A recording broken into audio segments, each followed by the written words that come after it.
Welcome to the Conscious Radio Network's YouTube channel. Become enlightened, have fun, and tell all your friends and family to share with everyone they know. You can find us on Facebook and stay up to date on our Facebook group, or find us on Twitter, Instagram, and TikTok. Our podcasts can be found on Libsyn, iHeart, Spotify, Google Podcasts, and more. Most of all, remember to go to our official website at consciousradionetwork.com for podcasts, hosts, future shows, and scheduling. We also want to welcome our international audience. Don't stop now. Enjoy the community. Subscribe today.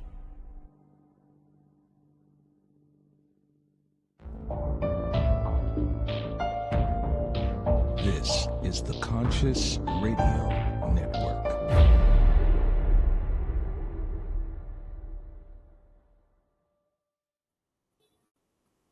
Good morning, afternoon, or evening, wherever you might be on this spaceship we call Earth. Welcome to Conscious Radio Network's weekly podcast series, The Séance. I'm your host, Reverend Dr. Paul Meckes. If this is your first time tuning in, please click subscribe, like, follow, share, comment, and also follow us wherever you listen to your podcasts. Today, we have with us former musician tuned spiritual medium who believes she met aliens and wrote 2 books about it, The Elemental Contact Sessions and The Interdimensional Contact Sessions. Joining us today for the first time, let's welcome Jane Allyson. Welcome, Jane. How are you? I'm good, Dr. Paul. How are you? I am doing swell. That's great. So, what were you doing in your life before the whole interdimensional and alien contact phenomenon started? Well, I think what I was doing in my life, I had a very, very, very difficult childhood. I spent most of my time completely alone. And I never really related too well to other kids, and they didn't relate to me. So I spent a lot of time by myself writing poetry, drawing pictures, and trying to make music, things I could do alone. Yeah. And music is a great creative tool. Yeah. And I used to look up at the sky a lot when I was a kid. I'm not sure why. I mean, at the time I was doing it, I didn't know why I was doing that. But I would look up at the sky all the time. And I've kind of related more to animals than people. Yeah. So I had a very bad learning disability. I had attention deficit disorder, dropped out of school in the 10th grade to join a rock band, and decided, well, this is going to be a career for me. So, because I wasn't very good in school. I was only good with art and music, and that was it. Yeah. So I did have to eventually go back to school, and eventually I went to college, art school, because of my artwork. And a lot of times I had strange experiences and I didn't know why I was having them. One time when I was 25 years old, one night I went out in the middle of an ice storm to get some coffee.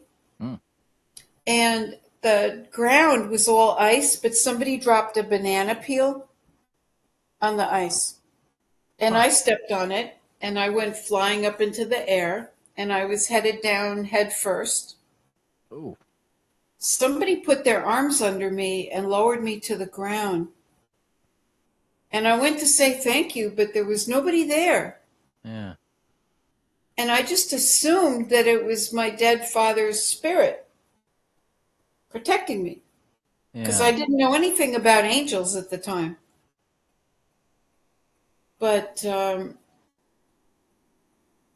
then there were other things that happened. So the whole time, I think I always perceived energy, and I'm not sure why. I was a psychic kid, Okay, this is Blackie the cat.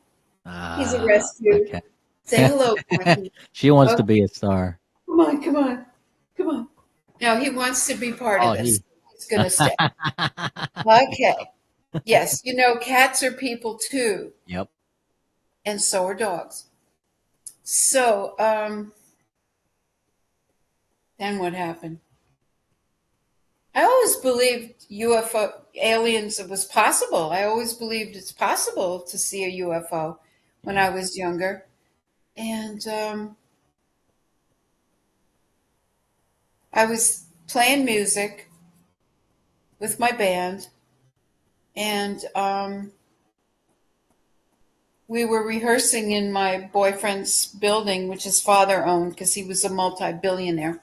I didn't know this, but his father had had numerous encounters with UFOs. And so he owned a mountain in Japan, and he cut off the top of the mountain so UFOs could land there. Really? Wow. But I didn't know this until I went to Japan and I saw Yeah. where he lived. Huh. So in his building, where we're rehearsing, we go up to the roof on July 4th, 1979, and we had a UFO sighting that I'll never forget. First it was these 6 lights going up the East River. Yeah. Then it went over towards the Empire State Building. And then I had this thought, I wish you would come closer. I was just thinking this. And suddenly there's a gigantic object that it's a diamond shape. Yeah. And it's above our heads. It's as big as a 10 or 13-story building. And it looks like the Star of Bethlehem, the one that they said was there when Jesus was born. Yeah. And there was smoke coming off of it. Like, have you ever seen dry ice? What that looks Oh, like? yeah, that mist. Yeah, that really Yeah, smooth mist. it was giving off all this mist. Probably it was dropping on us, but we were terrified. We thought this thing was going to land on the roof and knock us off. So when people are that scared, they do things, they do weird things. If you think you're about to die. Yeah. So my girlfriend, she was laughing and crying. My boyfriend, he was frozen. He was catatonic. And I was wishing I had a rifle. I would shoot this thing and get rid of it. And then I had this thought, if you don't get out of here, I am going to lose my mind. And do you know it just disappeared in place after I had that thought? Yeah. As soon as you had that thought, it just dematerialized. I mean, it was something we wanted to see so bad, but as soon as it was over our heads and it was that big, it was just scary. Yeah. We were scared. I think I can relate a little bit that, the things that we wish for, it's like they always say, be careful what you wish for. Oh, And yeah. then now you're within that energy, and Yes, that's right. You don't know what to make of it, because now it's like you don't know if your life is threatened. That's correct. So after it disappeared, we went downstairs, and I went for the phone. I wanted to call the police. I wanted to call the New York Times. I wanted to report this. And my boyfriend said, don't do that. Just wait. And then we all started meditating. And I'm sitting, I never saw him meditate. This was 1979. We didn't meditate. Yeah. I'm sitting down and I see water, what looks like water coming out of my solar plexus. And it feels very much like compassion for the entire human race. It was strange. And I had this thought, why am I just putting my hands on my guitar? Why don't I put my hands on people? Why don't I help people? And that night I decided to leave the music business. and just try to help people. Yeah. So I completely had a change of career that night. Of course, after we all meditated and I had that experience, we went downstairs for hamburgers, French fries, and beer to try to ground ourselves, you know? Yeah. Yeah. 'Cause, boy, when you have an experience like that, you are elevated. Yeah. It's like you either escape into, your home and get away from the sky, or you're like, okay, let's sit down, let's talk about this, let's have fun, let's kind of put it off to the side, have a couple beers, Yeah, you smoke know. cigarettes. Uh, so that was that sighting. And not long after that, I was psychic at that point, and I was doing readings for people. And I did a reading for this woman who was a massage therapist. And I said, I saw her receiving implants in her head. And I explained it to her. This is what I see for you. And she said, no. She said, I think that's for you. And I said, no, it isn't. That's not going to happen. So it did happen to me. Uh-oh. 3 nights in a row. I was asleep. I woke up at 4 a.m. and I saw something exiting my head, and it went up into the ceiling and disappeared. Huh. And the first time it happened, I thought I was dreaming. So I didn't pay any attention. The second time it happened, I said, maybe it's not a dream. Maybe this was real. Because these types of things, it's not that easy to believe that they're real. Mm. The third night that it happened, again, I felt something had been put into my head at the end of it was like a little box at the end of a cord, and it went up into the ceiling and disappeared. Yeah. And from then on, I started walking around the city at night, looking up at the stars, wishing I could go home. That was strange. And I thought, how could I be wishing to go home when this is my home? New York City is my home. But I just wished I could go home up there. Yeah. So then I started hearing a voice telling me to go to rooftops. And every time I did what I heard, I saw a UFO. Huh. And yeah.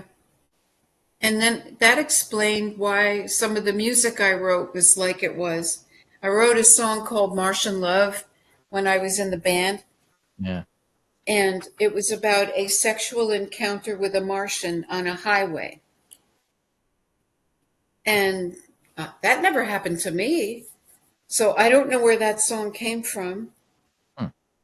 And this is all before the UFO sighting, and this is also before the implants. And then I wrote a song about an alien abduction called Reflections from Your Ship.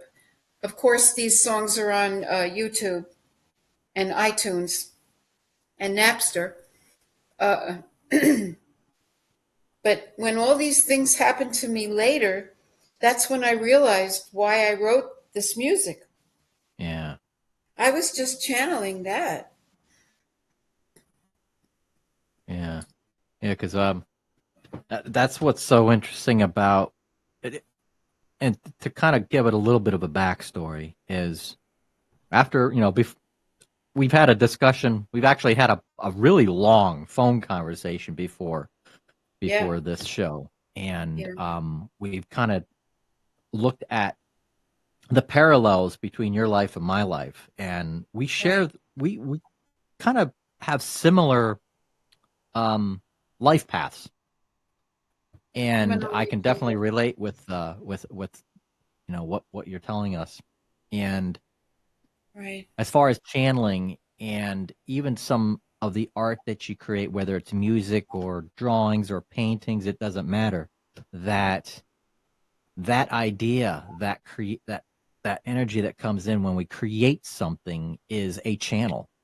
And whether we personally experience it or not is not really the issue.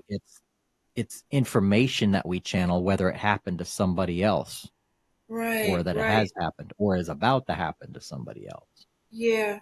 Oh, did I tell you about a piece of sculpture I did when I was 16? And I called it my Martian grandmother. No. When you want to see it? Yeah. Yeah. Hold on. Right.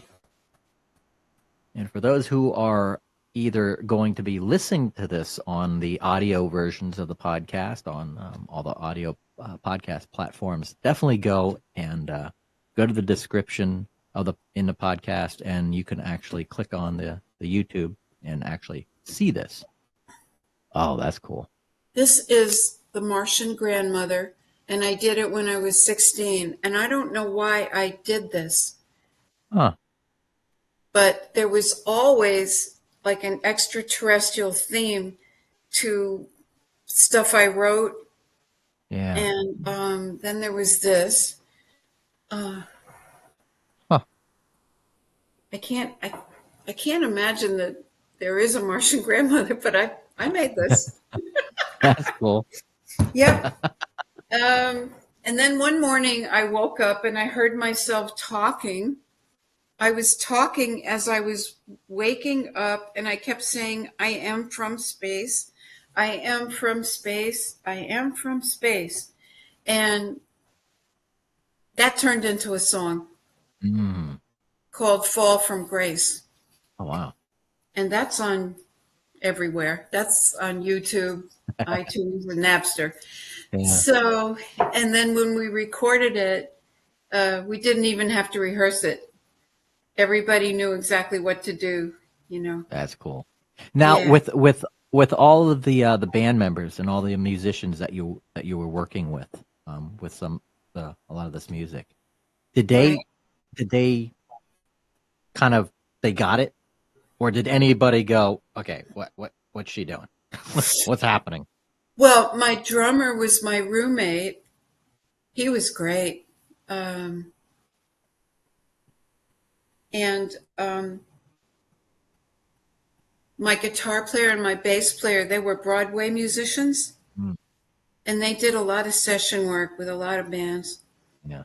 And Jeffrey Lesser was helping me to produce all this music. He was a producer for Sony Records and television and stuff like that. Yeah. And everything just fell into place, you know. That's what's cool, is when things are supposed to happen, whether we realize it or not, things just fall into place. They just they happen. And we look back at, and you know, you go, how did that happen? You're like, well, and that's when I always say it was supposed to happen. Yeah. And fortunately, I never became a rock star, because that would have inhibited the very important work that I was going to do later in life, which was healing work. Yeah, yeah. I mean, every time nothing happened, I was disappointed. You're always disappointed when you do an audition and you don't get a record deal. Yeah, yeah. It becomes a distraction. Yeah. But the things that don't happen for us in life are just as wonderful and important as the things that do happen, because it keeps you on a path that God chose for you. Yeah. You know? Yeah. And then I think of the word, not my will be done, but thy will be done. Yeah. You know? Oh, and I'm getting a new tattoo. Yeah. The Lord is my shepherd. There you go. I mean, I got this tattoo, the horse, several years back, and I was like, what should I get? Nah.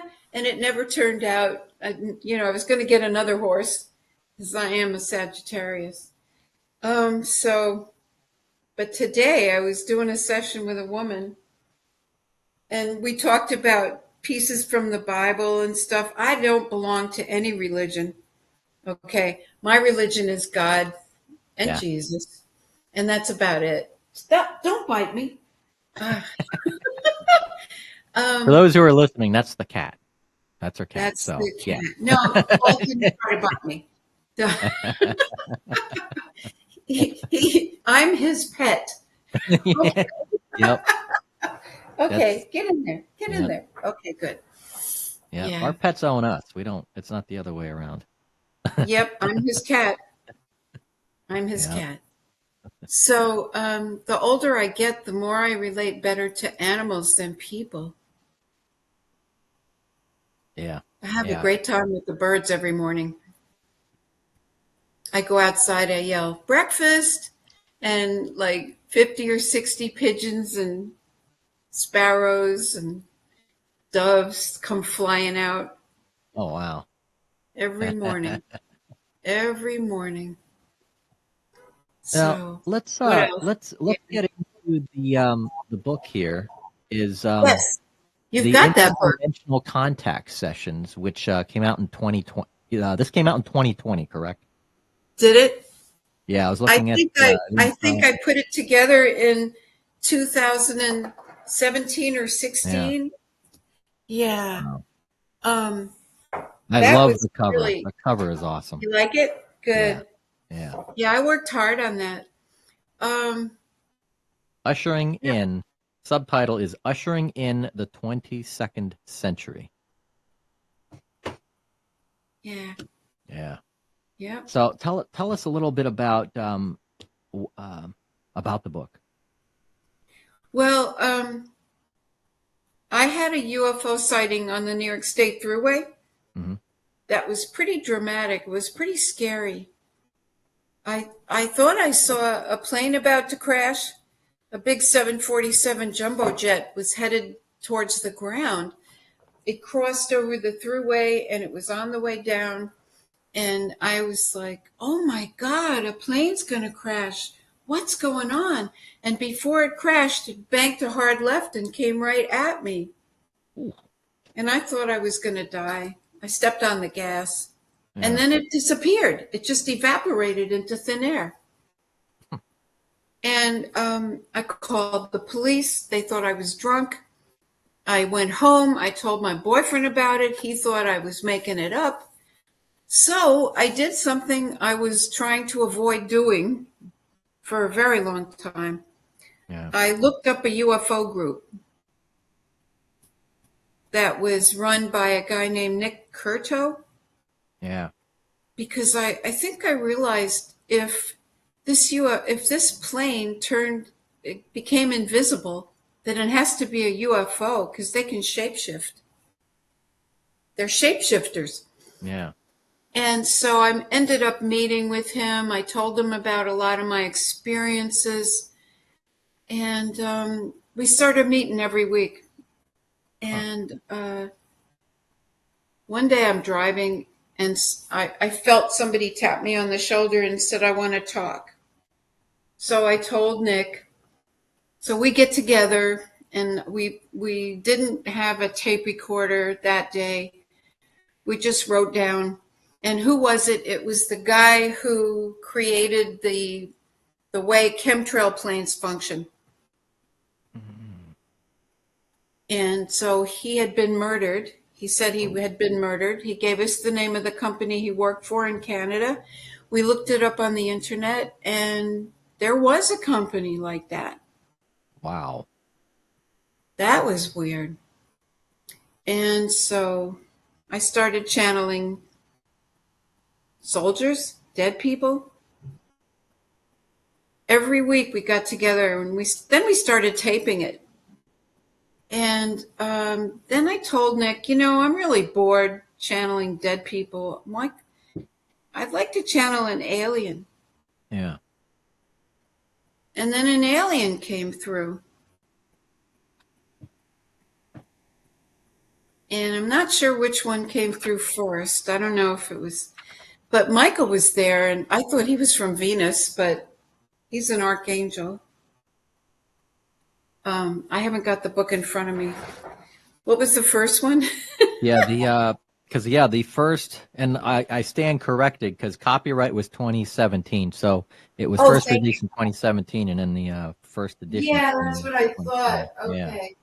right. But yeah, your first session was the chemtrails, and then the 7 foot bone white alien. Michael? Oh, that was Michael. Yeah. That was Michael. Oh, in the beginning of the book, we make a definition of channeling, and what I read on the internet was channeling is a way of communicating with a consciousness that is not in human form by allowing that consciousness to express itself through the channel. And I think writing music and poetry and stuff, that's all channeling. Yeah. Do you channel, Paul? Yes, on an occasion I do. Wow. I every now and then, sometimes I channel, and when I don't want to, and then it catches me off guard. I'm like, oh, okay, where did that come? And I go, okay, where did that information come from? What does it mean? What are the symbols? What's that information stand for? And how can I deliver it, whether it's for me or for somebody else? Right. There are times that it's been a while, but the ones that I do intend to channel could last hours. My longest channeling session was about 9 to 10 hours. Did you tape it? I wrote a bunch of stuff down. I did tape a couple things. Yeah. And record a couple audio things, and yeah. So. Wow. Was it an alien? Yes, it was definitely interdimensional, extradimensional,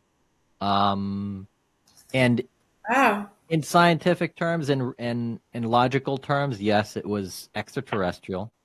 And it's an entity that I've been working with, or has been working with me, reached out to me first about 6 or 7 years ago, presented itself, said its name.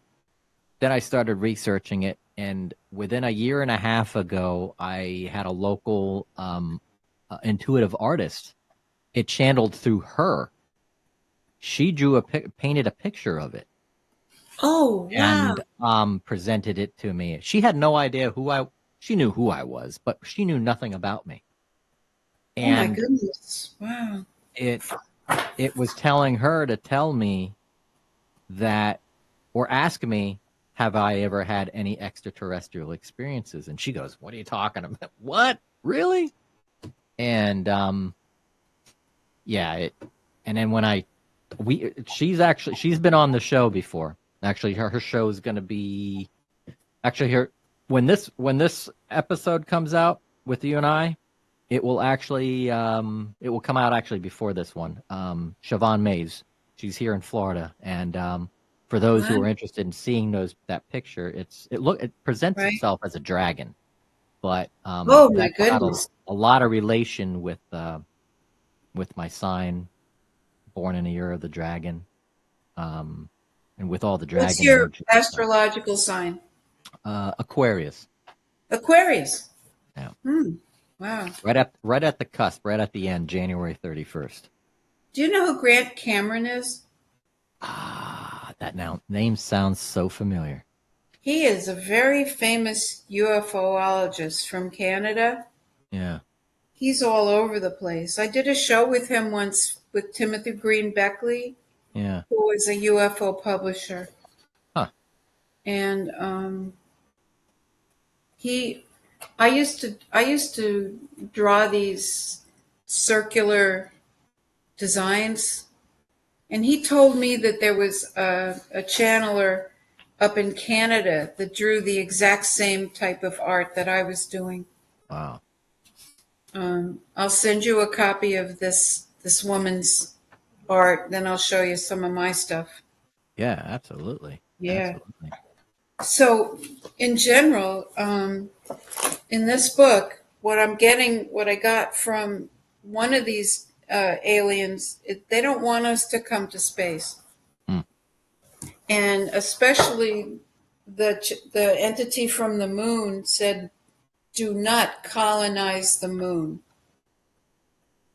Never come to space. They don't want us. Because we are in the third dimension.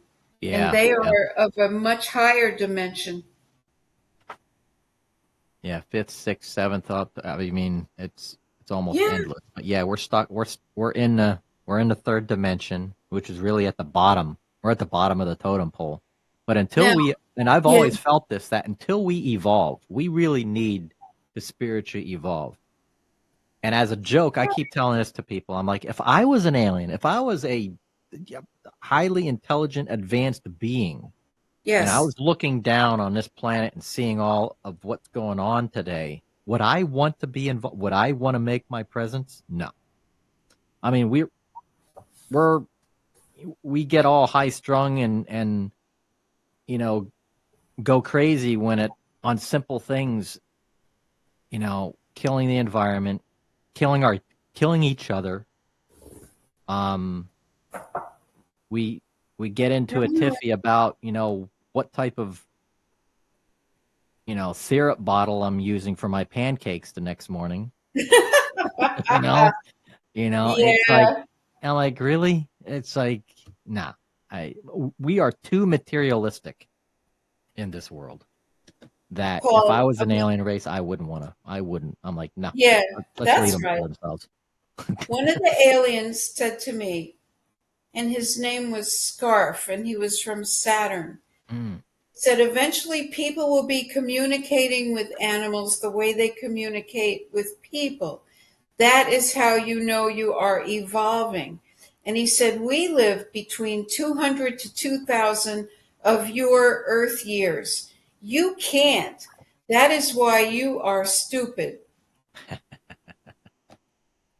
Yeah. I think he's right. Yeah. And the entity from the moon is, you better believe we will never allow colonization. Don't come to the moon. And the being from Mars said, I am 5,000 years old. Practice communicating with higher knowledge beings. What's crazy too is I don't know why we would have. Well, I do know why. I'll probably end it with this, but I know why we would go to the moon. It's for resources. Helium-3. The moon has a lot of helium-3 and it's very good for energy. But that's not an environment for us to survive in. Like, why would you want to live under a dome your entire life and have to leave and go outside in a spacesuit? No, sorry. Not happening. One of the aliens said, no matter how hard you try, you will never comprehend eternity.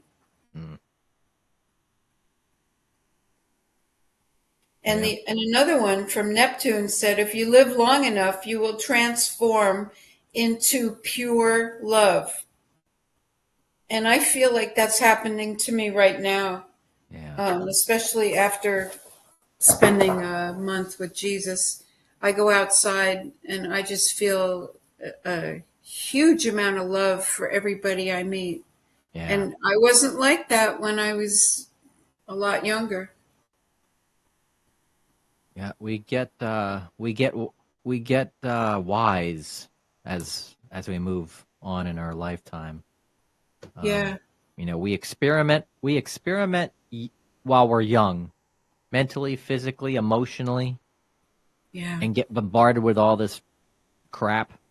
And then as we get older, as we move forward in our lifetime, I believe that from those mistakes, from those trials and tribulations, through this stuff, we start to learn things, we become wiser.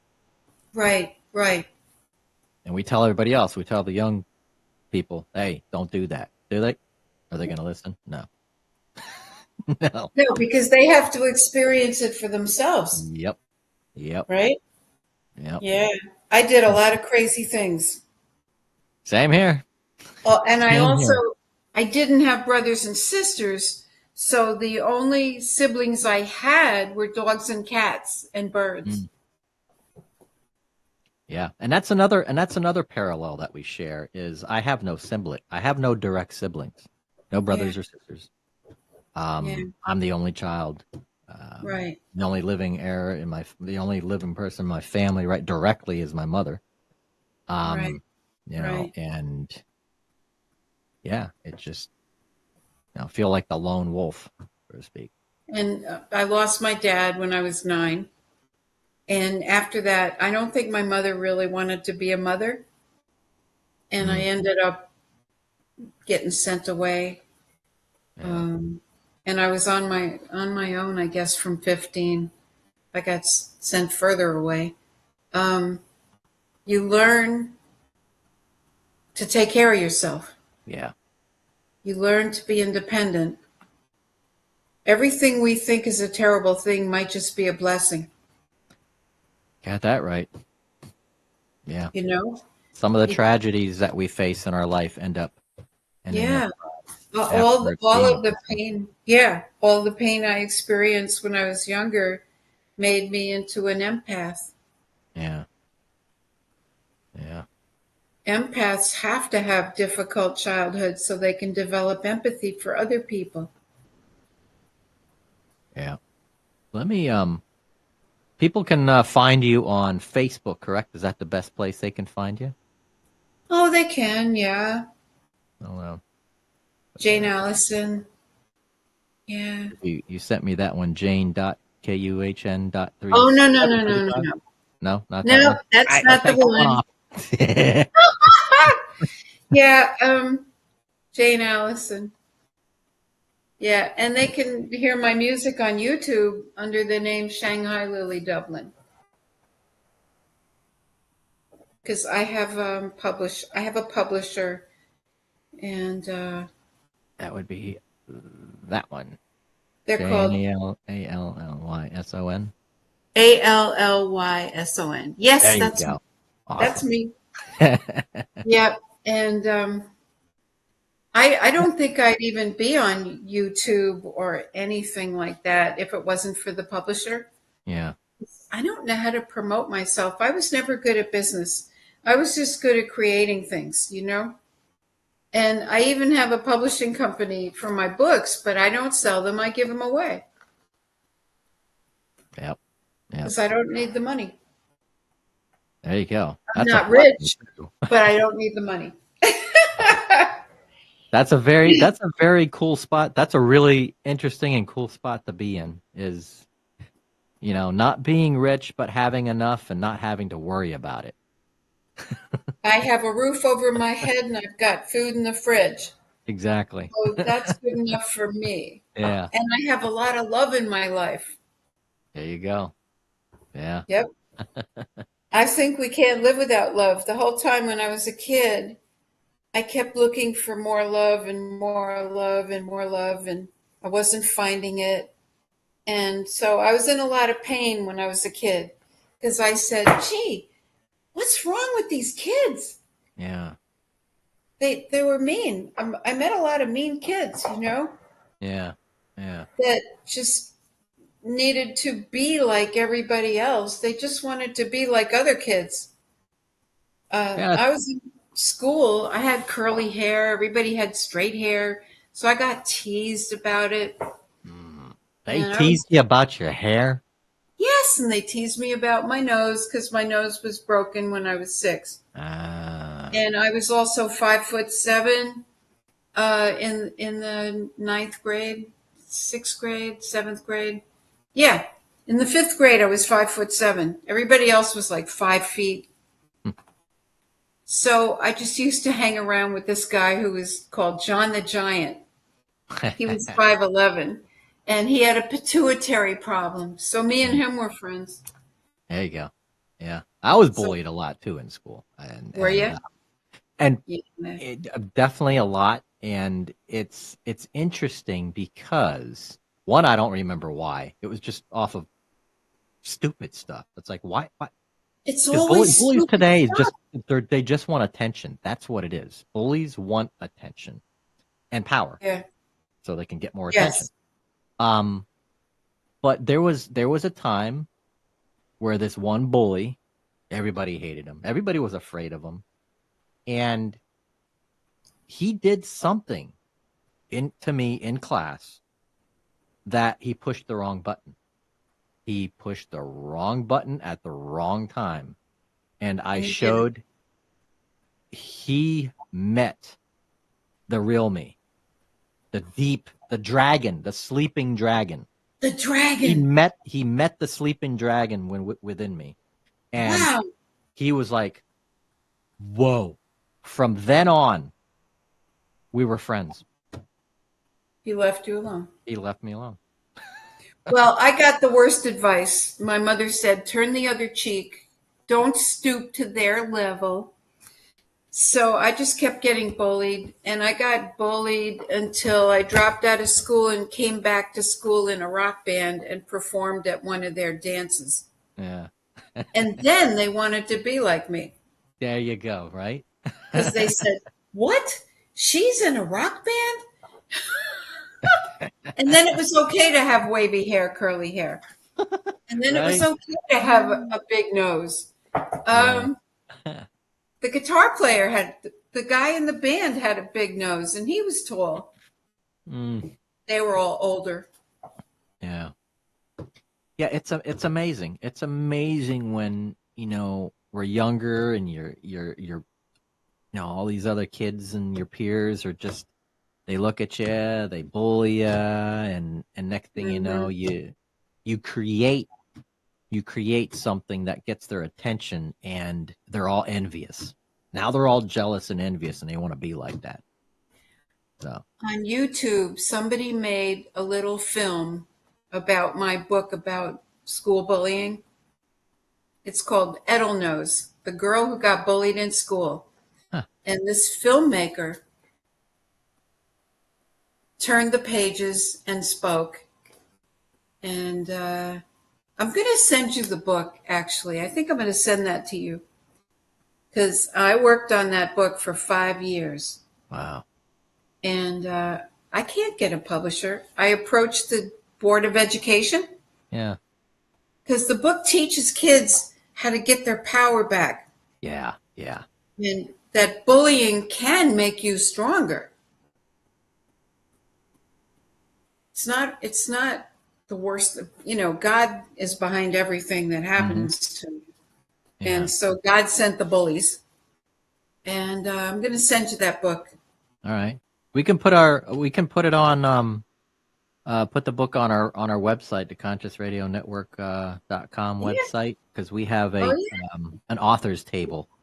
You do? Yeah, so we could put a link on there, and then that way people can go check it out, or if they want to buy a copy of it from you, they can go there to go check it out.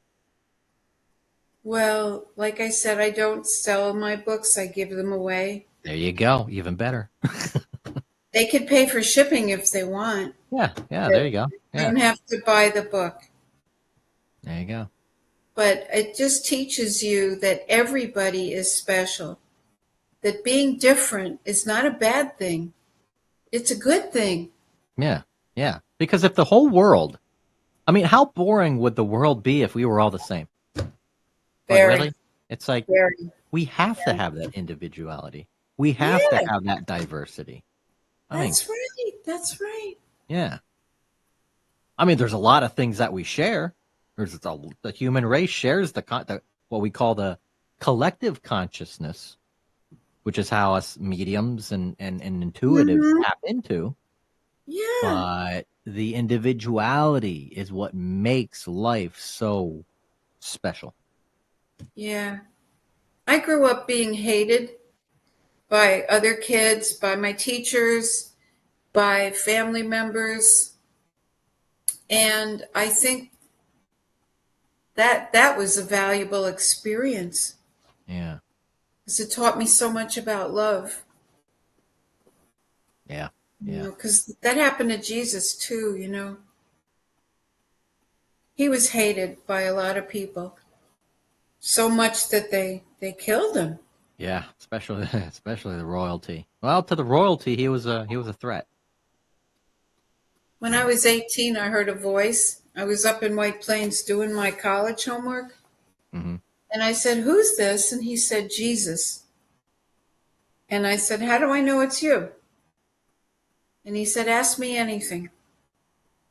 So I did. I said, why do you let babies die? Because that really upset me. Oh, Babies. Why do babies die? And he said, the spirit has decided to come through somebody else or not come here at all. That made sense. And then I said, if you're still around, why don't you come down and show yourself? So he then said to me, what do you think they would do to me if I said I was Jesus Christ? And I said, oh, they'd probably lock you up in a mental hospital. And he said, exactly. That convinced me it was him. Have you ever saw a movie? This came out a long time ago. I'm not sure how old it is. I searched for it a few years ago and was able to find it. Mm-hmm. It's called The Judas Project. No, I never heard of it. Yeah, I think you could probably go. It's hiding somewhere out there. Really? But I don't remember what. I think I saw it in the theater in one of these like Judas Project. Not like a major theater, but like one of these small theaters. But yeah, it's called The Judas Project. And Judas. Judas, like Judas. Yeah, basically, yeah, like Judas from the Bible. And Judas. Mm-hmm. Yeah, and what it's about is, what if Jesus came back today, in today's time? How would the world receive him, and what would happen to him? What would the world do if Christ came back now? And I tell you, it's a very, very interesting story. Well, he came back. I'm going to show you something. All right.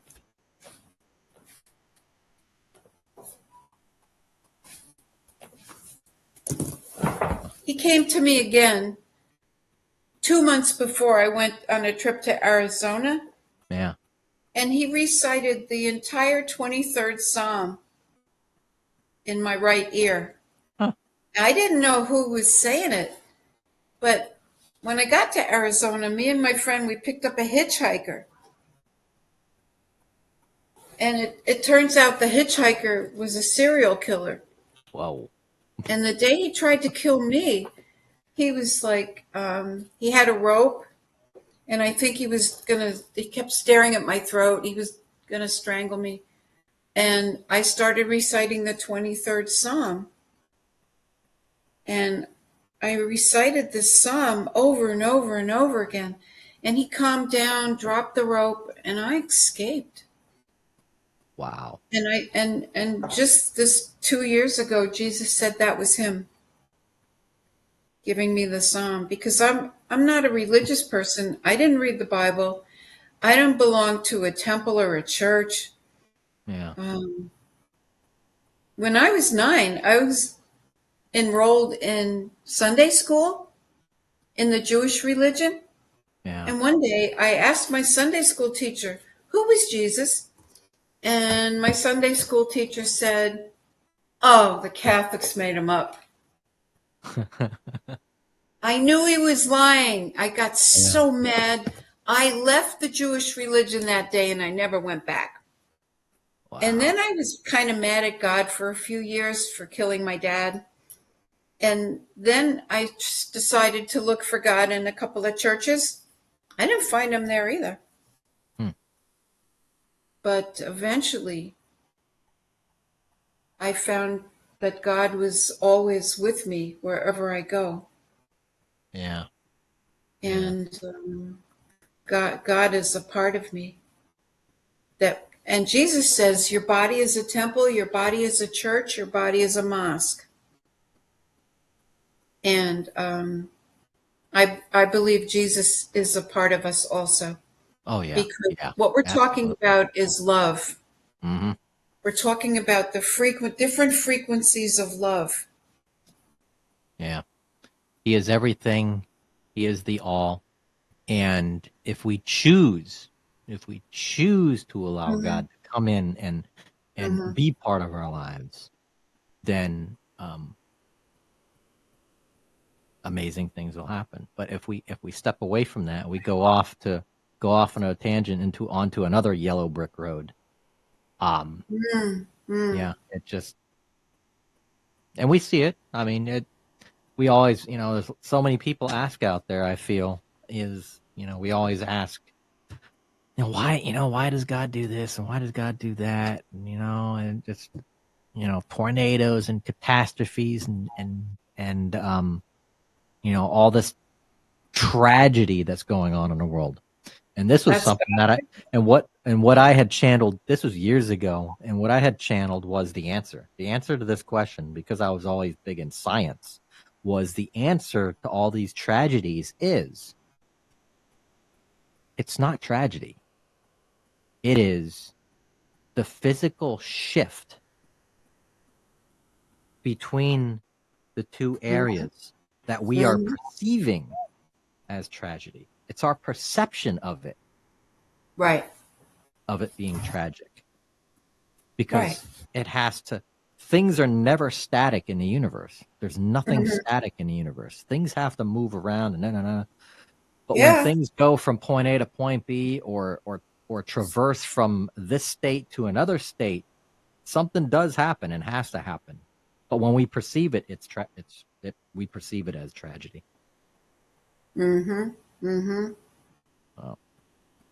Well,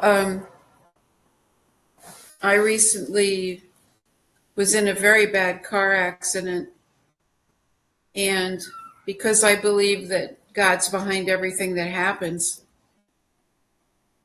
the day that I met Kevin, I only met Kevin on my street because of the car accident. I was pulled in with my new car that I had bought, and I was outside my car looking at the license plate, talking to Easy Pass, and I start talking to Kevin because he's out there with somebody and they're photographing somebody. And if it wasn't for that car accident, I wouldn't have met you.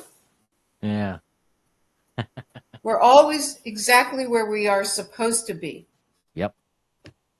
There's a divine operation in everything and everywhere around us. Yeah, absolutely. And as you get older, your ego begins to dissolve more and more into spirit, pure spirit, which is nice because I'm much more present in the moment than I've ever been. And that's what God is. And at peace. We're more at peace. The older you get, the more at peace you become. Exactly. Yes. Yeah. And I don't stay angry with people. I forgive people a lot faster than I used to. Yeah. Jesus also told me, do not hold a grudge. True. And he said, forgive. He kept saying that. Forgive people. So we are almost at the top of our broadcast as far as our timing, and so to end the show today, what is one of the takeaways that you would like to leave our audience today?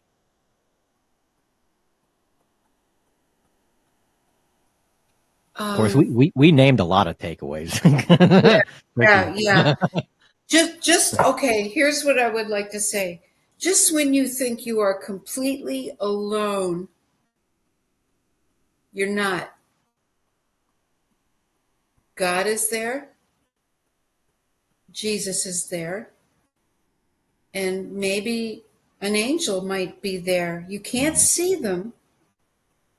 But if you believe in the things that you can't see, you're better off. Yeah, the more present they are. Because just seeing things with your eyes is very different than seeing things with your heart. Because your heart perceives energy, feelings, everything. Yeah. And our ancestors too. The ancestors, our parents that have passed or grandparents that have passed, friends that have passed in our lives that we're really connected to in our lifetime. They're always there. Do you believe in past lives? Yes. Reincarnation? Yep. Well, while I was talking to Jesus during this book, he called me Matthew several times. Really? Wow. Yes, he did. And he called my father John.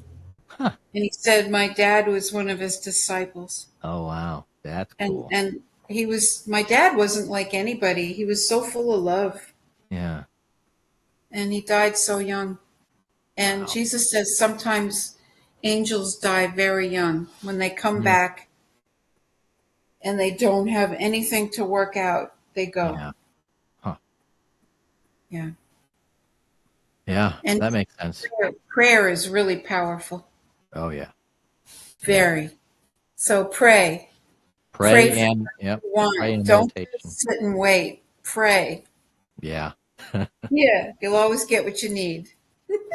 Absolutely. And putting the intention into it. When we pray, we just don't say things. We have to put our emotions and our intention into whatever it is that we're praying for. And it's either prayer or meditation. To me, they're both the same.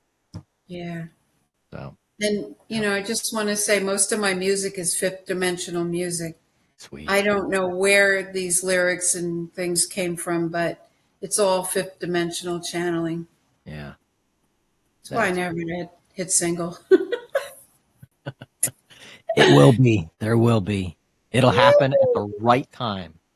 When Yes, it's needed, when the world needs it, it's there and ready. This woman who was a friend of David Duchovny, she said my music is Atlantean. There you go. Atlantis? Yeah. Yeah, that made sense. So that's who I gotta get David on the show, just to do an X-File type thing. David Duchovny. Oh yeah, do that. He lives in Manhattan. Really? Yeah, he lives on Central Park West. Oh, that's cool. And in one of these channelings in the interdimensional sessions was Oliver Stone's son. He came for one of them. Huh. Yeah, he was in here when Black Mortimer came through from the White Planet. That's what he called it, the White Planet. And he does a show, Sean Stone. Yeah. Have you ever seen his? No, podcast? I gotta check that out. I gotta check. Yeah, that he does stuff. He does stuff. Yeah. Huh. So Definitely have to collaborate on that. But yeah, so yeah, if you see Dave walking down the street sometime, just say, "Hey, I'll send you some of our show cards. We got some big nice cards and stuff. I'll send them over. All right. I'm going to watch the show later tonight, and then I'm going to watch all your other shows because now I know where you are. Awesome. Yeah. Great show. Thank you. Thank you, Jane. Jane, thank you very much for joining us today. Humbled with your presence, and good luck as you move forward. And let us know when the next book comes out. Oh, I will. That'll probably be Conversations with Jesus. I gave all of them away. I have to get this one reprinted. Yeah. Right on.